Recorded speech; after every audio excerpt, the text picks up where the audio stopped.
Hello, everyone, and welcome to the first ever episode of my new podcast. Today, we have a very special guest with us. Hi, I'm Abby, or you may know me as Black Cat Monza, the little F1 kitten.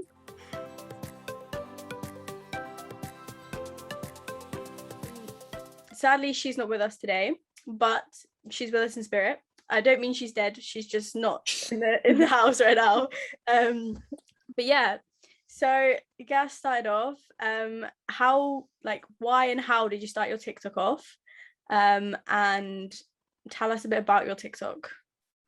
So I started it about December 2020 when I actually set up the account a few days before I adopted Monza because I got her from a rescue centre. So I knew that I was going to get her.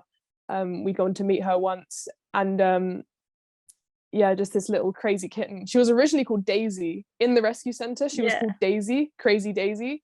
And I just thought, right, I love motorsports.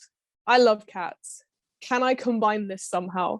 So I'd also done a little bit of almost market research. I went onto TikTok and I looked up F1 cat and nothing came up. So I was like, right, this is my niche. This is my chance. Yep, I'm going to fill this gap. So also, what a lot of people don't know is originally we were going to get two kittens and they were originally going to be Monza and Senna or Monza and Suki, and Suki would have been short for Suzuka. Yeah. But the rescue centre, because they'd had a litter of kittens come in, but they all got adopted really quickly. And then we just got a phone call saying, oh, we've had one kitten come in this morning called Daisy. She's yours if you want her. And this was during COVID, so we had to go full on masked up. Staying 2 meters apart. They literally not dropped her, but put her in front of us. Yeah. And then they walked off, then we walked and grabbed her, and I saw it as I love cats, I love Formula One, I'm gonna put it together and I'm just gonna have a bit of fun with it and see where it goes. And it really took off quite quickly actually. I think 2 weeks into it, my video got 200 likes, which I know compared to the views that I get now isn't a lot. Oh, that makes me sound really big-headed. I mean, at the time I had 50 followers, so for me 200 likes back then was like, oh my god, this is absolutely amazing. And then my first real video to take off was it was that get to know me Formula One fan edition. And I did that with Monza and it just took off, and that was sort of when things started to go really well.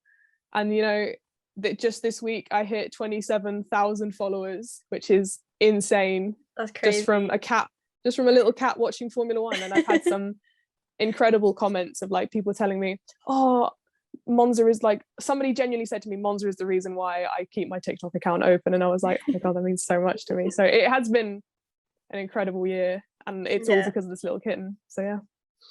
How did you know that she was obsessed with F1? Did she just randomly the second, third day you got her just start touching the screen whenever a car was on? How did you know she was obsessed and you could start a TikTok about it? So it was quite crazy actually. We adopted her, and then that weekend it was the Bahrain Grand Prix. I'm pretty sure it was Bahrain. And that morning she had jumped on the TV and swatted at The Secret Life of Pets, that film. And so then obviously we had the F1 race on in the evening. And she jumped up and she started swatting at Daniel Ricciardo, doing his interview. And I was like, right, I'm seeing another little niche here. I'm going to call her a Daniel Ricciardo fan. So yeah, and then when the actual racing started, she was swatting at the cars. And at the time, she was literally this big on the screen. Yeah. And now she's reaching the top of the TV.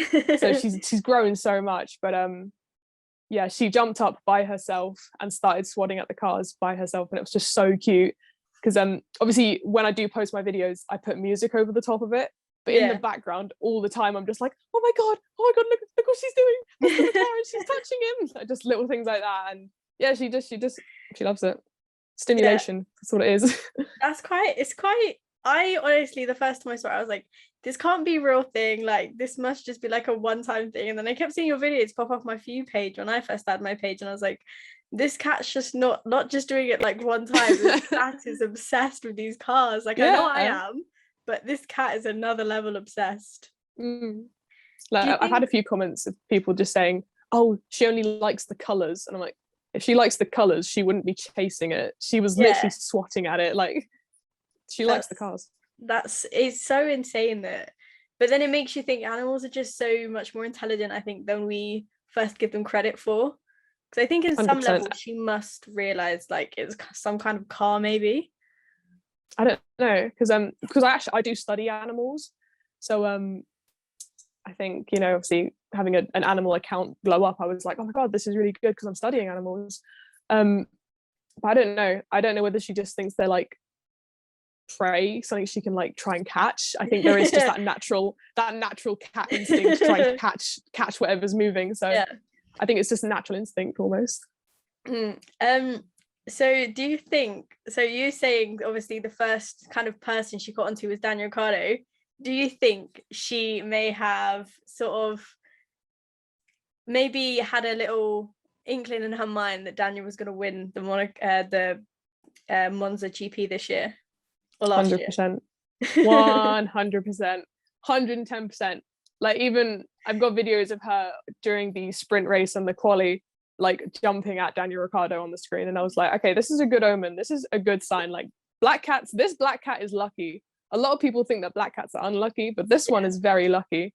And also, like, slight tangent is that the same day Marc Marquez, who's my favorite MotoGP rider, also got a podium at his home race. So I was like, this cat is lucky. I'm telling you, everything that's happening in Monza is because of that little cat, lucky black cat. We need a little video of her predicting the F1 season this year and who's gonna win. Oh, that's a shout, actually. I might do that. Yeah. Little cat, you can get a lot more views on that. 100%. So that's a good idea, actually. That's a new video idea. I don't have any pets, so I can't really do that. I can make the prediction, but I can't get a cat to do it. Otherwise, we have to get a stray cat off the street to do it. You were talking about you studying animals. Is there anything that you'd want to go into in F1 in the future, or do you think that F1's just a love on the side? That's the thing. Like, for years and years, I was dead set on being a vet. I was like, I have to be a vet. And then obviously as I've gotten older, I've like looked at it and I've seen, okay, it's a bit expensive. There's like, the courses are like sort of 9 years long at some points. So then I think as my passion for becoming a vet got a bit lower, my sort of, well, I also have this massive passion for motorsport. So maybe is there an option for me to work in that? But because my course that I'm studying is solely animals, I don't know if there would be a way to, you know, merge the two at all, unless they want me to go get the lizards off the track in Bahrain or something, because there was that big Komodo dragon on the track in Saudi Arabia or something. But I mean, I think for any motorsport fan, working on track would be incredible. So of course, if the opportunity ever did arise, then 100% I would take it, because I love photography. So and when I went to Moto GP last year, I got a new camera for the first time. So I sort of started practicing motorsport photography then. And then I'm going to loads of events this year, which I'm going to take the camera to. So I think if I was to work in motorsports, realistically, it would hopefully be on a photography side or content creating side, a bit like I do with my TikTok social media side. But I guess obviously like the absolute dream working in motorsport would probably be like sort of like what Angela does, you know, how I was gonna say you could just be working like a alongside dog walker Hamilton for the dogs on the track. Yeah, if Roscoe ever needs a walker, I'll look after him 100%. And then when Mick brings his dog, you can just take Mick's dog for a walk as well. Oh my god, yeah, it's not about Mick's dog. Oh, he's so sweet. Yeah, Mick's dog's never at the track though, so like it's a fair thing to kind of forget that Mick has a dog, because I feel like we never really see his dog. So you were talking about events you were going to this year. What are you planning on going to, and what have you got tickets for per se? Oh well, I've got tickets for everything. I haven't got anything planned. I've booked it all. So first of all, I'm doing Festival of Speed, which I got tickets for my mum's birthday for that. Cool. We're going on the Friday because I work on the weekend, so I thought Friday was the best day. Then in July 24th, I'm going to Brands Hatch British Superbikes because I love BSB. Okay, yeah. and I'm trying to do them in order. And then I've got Formula One, and Formula One is going to be my first event, my first sort of trip solo, my first thing that I'm going to as an 18-year-old by myself with friends. Who are you Like going every with? other event, I'm going with a couple of other F1 TikTokers like Eleanor Bethan, F1 Soph, Osh Lewis. So yeah, we're all going together. And Luke Howick, we're hoping to meet him as well because he's amazing. But yeah, that will be my first trip without my parents. So I'm really looking forward to that. Yeah. And then I think after F1 is Moto GP again, because obviously love Moto GP as well. And then in September, I'm going to Goodwood Revival. So like all the vintage cars, and you have to dress up vintage. And I love all that. I'm most excited to see Jaguar E-Types because a Jaguar E-Type is my dream car. Absolutely love it. And then final event of the year in October is British Superbikes again for the final round at Brands Hatch. So yeah, I love Brands Hatch. So is it the closest one to you, or is it just because you prefer the track? I mean, it's one of the greatest tracks ever. Don't even argue with me about that. It is one of the best tracks ever, and it is my closest track. Yeah. Well, I can't say I've ever been to any kind of motorsport like event. Silverstone is my first in July. Yeah, are you going this year? Yeah, I'm going. My sister it's my 20th, so nice one. And then I'm fingers crossed going to the London E-Prix. At the end of for July. for the Formula E. Yeah, fingers crossed. The tickets still haven't come out. I'm a bit nervous about when they're going to come out because the race is in like 3 months, something like that, and so but if you could pick any track apart from Brands to go and watch any kind of, like, you can pick any motorsport, what track are you picking and what motorsport are you picking? That's a good one. I'm not gonna say for a Formula One event, which may come as a shock to a lot of people. I'm gonna say Circuit of the Americas, Moto GP, because Marc Marquez is known as like the sheriff because he's won like the past like 11 races or something in America. And obviously being a big Marc Marquez fan, like I'd love to go to the US and just things like that. So Marc Marquez, to see Marc Marquez win in Austin, Texas would be the dream, I think. Yeah. That's what the F1 TikToks are for. They were making the money for that. Yeah. So you say that you watch other motorsports. What is your favorite motorsport apart from Formula One? Probably MotoGP. So to tell other people who don't know an awful lot about MotoGP, do you want to try and explain it a bit? Because even I don't know a whole lot about MotoGP. So the way I always describe it is the motorbike version of Formula One. It is the fastest bikes, the fastest riders in the world going on the fastest bikes around some pretty amazing tracks. Like personally, I think I prefer MotoGP tracks to Formula One tracks. I think when you get like a track calendar and it has all the tracks for the year, when you compare the Formula one to the MotoGP one, I think the MotoGP tracks just look so much cooler. They've just got so much more excitement to them. So it is. And I think what I do like about MotoGP is that there's quite often a lot of I don't really know how to explain them. I'm losing my words here. So with Formula One, you very likely get the same 3 people on the podium every single race, like Hamilton, Verstappen, Bottas, that trio. With MotoGP, like, yes, there will be a rider who runs off with titles and wins, and there'll be a team who will win a lot, but you are more likely to get different riders on the podium at every race. That's what I think, at least. Like, some people may disagree with me, but I think there is definitely that. There's a little bit more excitement to the podium side of things, the who's going to be successful. And that's what I really like about it. Yeah. So I'm gonna ask you a question as to who's your favorite MotoGP rider, but I think I can already sense the answer, but I'm gonna ask anyway. Marc Marquez. I love Marc Marquez. He gets a lot of hate. He gets so much hate online. because he did fall out with the greatest rider of all time, Valentino Rossi. I think even if you're a Formula One fan, a lot of people will know the name Valentino Rossi. Yeah.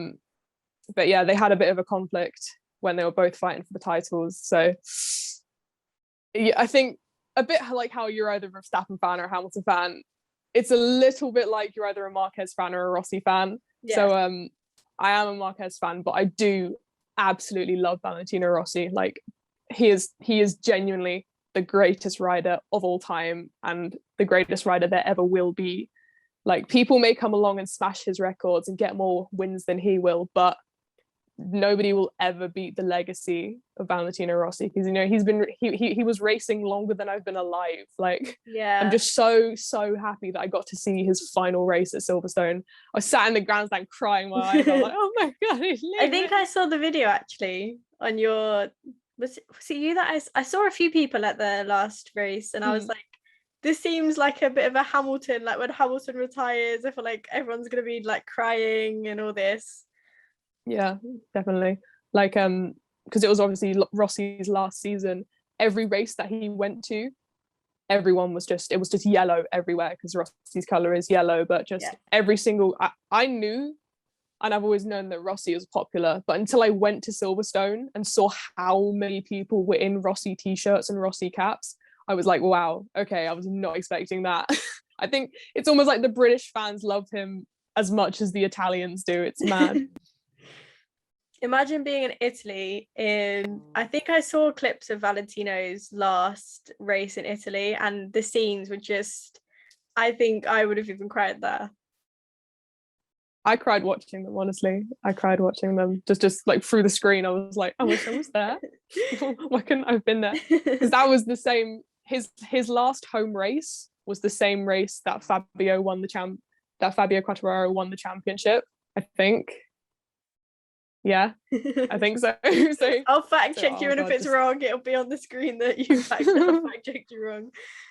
Has Monza ever I was right. Has Monza ever tried to like touch the TV when Moto GP's on, or is she just obsessed with F1 and nothing else? F1, I think, but that's also because Moto GP is so difficult to watch on TV. Like unless you want to buy the season pass, if you want to watch Moto GP, it's on at like 11 o'clock the next day on ITV4. So it's just not easily accessible, or it's on at 9 o'clock the next week. So Monza, and obviously I watch F1 on Channel 4, which is just a few hours after the race, and Monza is usually awake, so Monza sleeps through MotoGP basically, is what I'm trying to say. She just finds them boring. She's not into all that. Yeah. There's no Daniel Ricciardo, so she's not interested. Yeah, no McLarens. There's no bright orange McLarens. So speaking of the bright orange McLaren, what do we think of the new liveries? I'm gonna say this now, as of Monday, the 21st of February, when we're filming this, we have had every livery except the Alfa Romeo. I'm pretty sure.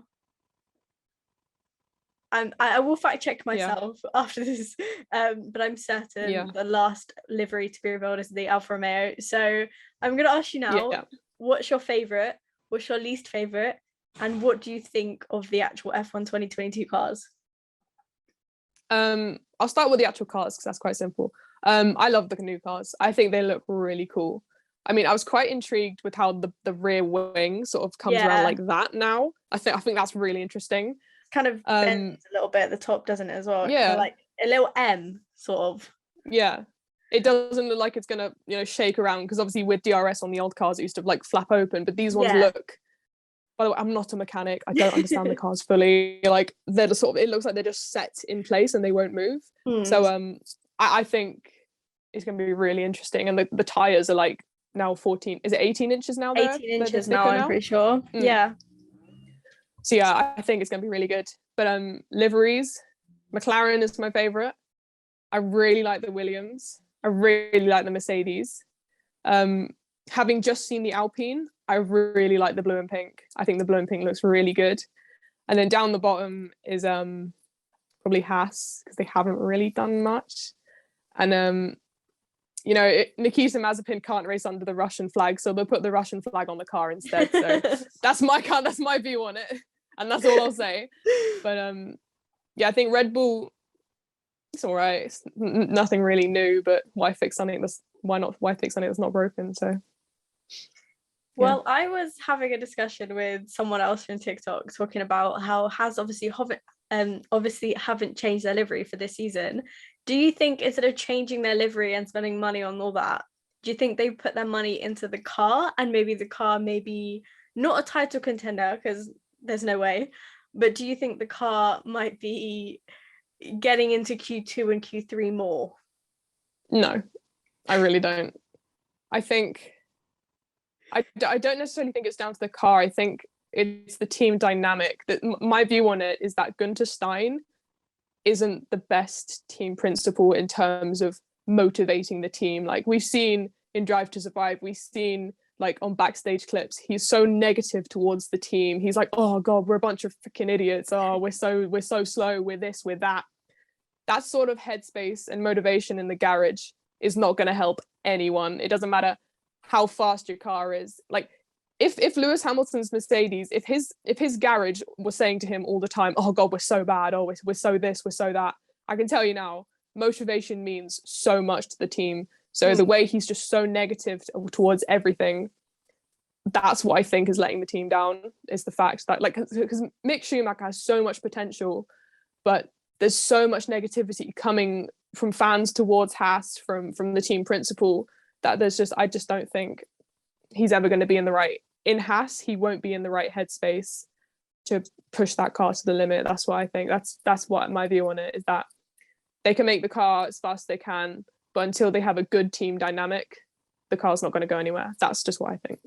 That's I've not really heard that dynamic a whole lot spoken on TikTok. I've heard a few people be like, they're not going to be good, they're drivers or whatever, but I've not heard like anyone say about the team dynamic. But it would make sense, to be fair, because a lot of drivers do say their teams affect them. Like Daniel and Lando both said that having the McLaren as a close family unit has made a lot of difference to them. Like obviously Daniel had a lot of hard times last year, struggling to get podiums, struggling to even get really into the points, but having that family dynamic behind him really helped him. So I think maybe that has got a little bit to do with it. Not punning there, but maybe it does have a little bit to do with it. But I don't think they'll be any faster than they were last year, but I think it'll be a good test to see if the cars do improve closer racing. Which brings me on to my next question. What do you think racing will be like with these new cars? I think it would definitely be closer. I think because the cars are a bit smaller.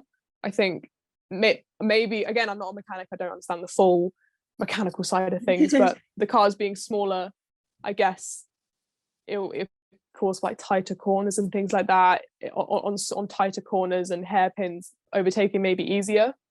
But I think we're definitely still going to see domination from Mercedes, because they've had years and years and years of prize money to put everything towards it. And even with cost caps, even with like cost caps, they're still going to be on top. They still are this multi-billion pound company. So I think Mercedes will definitely be on top. In all honesty, I think Red Bull won't challenge Mercedes as much this year. I think it's going to definitely be really close between Ferrari and Mercedes. I've got a really good feeling about Ferrari. So yeah, Ferrari, Mercedes is going to be good. But racing wise, I think it's definitely going to be closer. Hopefully more exciting and more interesting. Hopefully in Monaco, obviously with the tighter and smaller corners, there should hopefully be a few more overtakes. Well, do you think Charles will start his home Grand Prix this year? Because we've seen, I think it's been the last 3 years, he's either not started the race or had to like leave the race. I can't remember what the word is, but like he's not been able to complete the race. So do you think Charles will start and finish his home Grand Prix this year? Hopefully. I really hope so.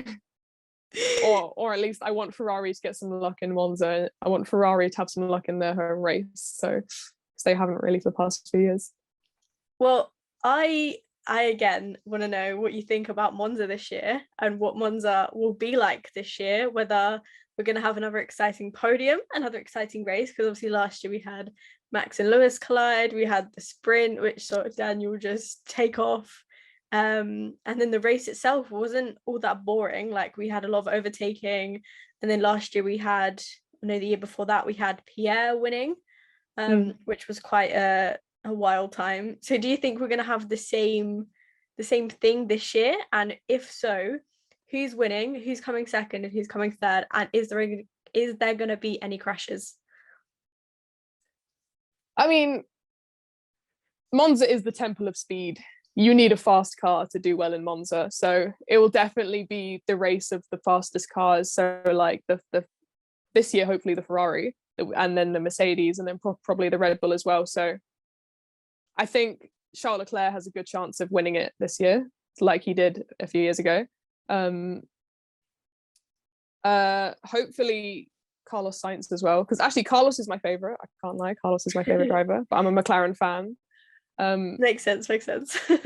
Yeah. So yeah, hopefully the podium I would like would be Charles, Lewis, Carlos. But the podium I think and I expect would be Charles, Lewis, Verstappen, or something like that, or Checo.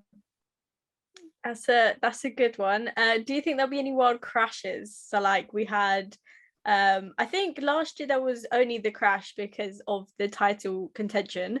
But do you think we're going to have another crash, whether that be down to title contention or whether that just be speed or whatever? I think it's hard to tell really, because there's always the option to crash at any track. So I think Monza there will definitely be some crashes, whether it's just like, Pierre just span off this year, and like there was obviously that crash in the very beginning with Antonio Giovinazzi. So I think because the first few corners of Monza are so close, there will probably be some argy-bargy elbows out.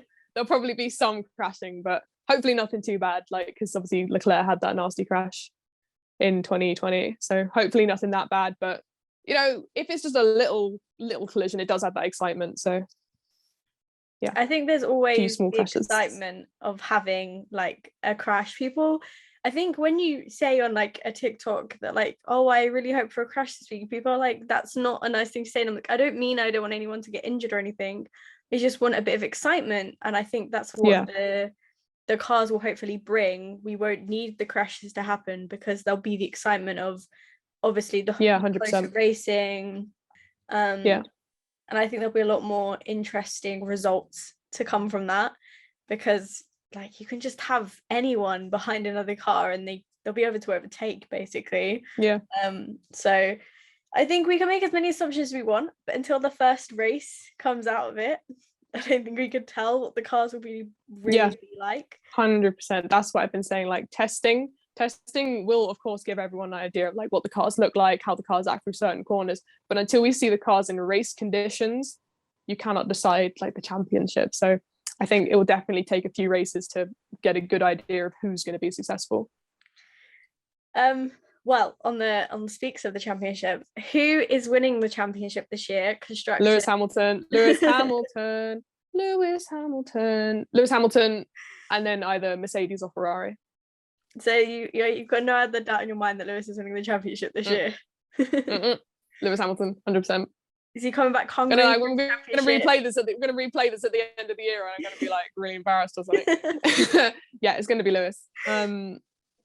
I don't think Max will get another championship yet. Maybe not for a few years, because now he's going to have the likes of George Russell pushing for the championship as well. He's going to have the likes of Carlos Sainz, of Charles Leclerc especially, actually. And then of course upcoming Lando Norris and Daniel Ricciardo. So with the closer racing, it's not just going to be Max versus Lewis. It's going to be Max versus Lewis versus Charles versus Carlos. There's just going to be so many more competitors to it that it's not neither one is just going to like storm off with it, apart from Lewis Hamilton, because Lewis Hamilton's going to win. So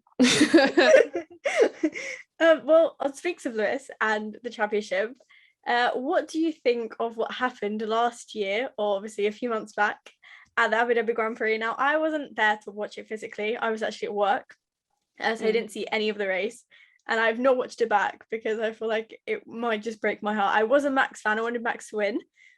But I think it will break my heart as to like how it happened. But I believe you've watched the whole race. Mm-hmm.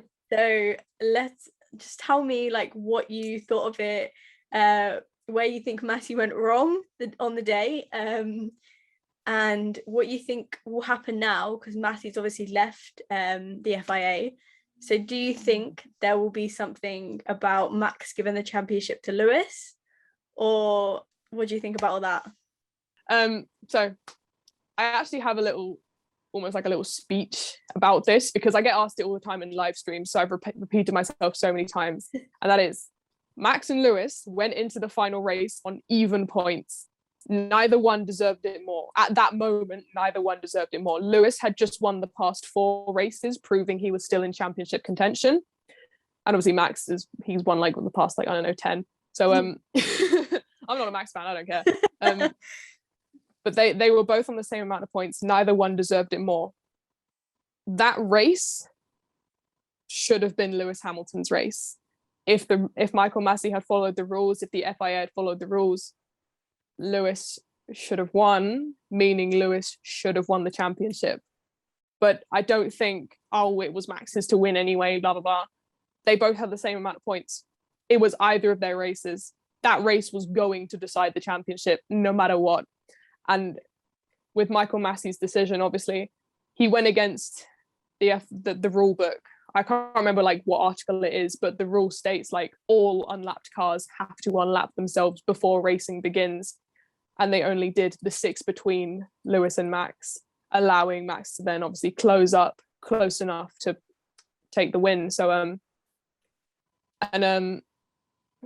obviously I know it was done to make for an exciting race, for racing to be exciting, but for it to be done in that manner, I think it did sort of make a joke of the sport in a little way. Like they thought less about the seriousness and the professional side of the sport, and more about this is going to make great viewership, people are going to love this, blah, blah, blah, that sort of thing. So I genuinely think they should have finished under safety car. I think the safety car should have stayed out, because it was 1 lap. Or if they really wanted to make it an exciting race, let them pit, new tires for everyone, 1 lap shootout. If they really wanted to make it that exciting race that they wanted to do. So that's my view on it. I think I think Michael Massey was wrong. I think the FIA was wrong. Kind of made a clown of the sport. Honestly, it was awful to watch, being a Lewis fan. And I understand why Lewis took that break off, because people called him a crybaby and everything.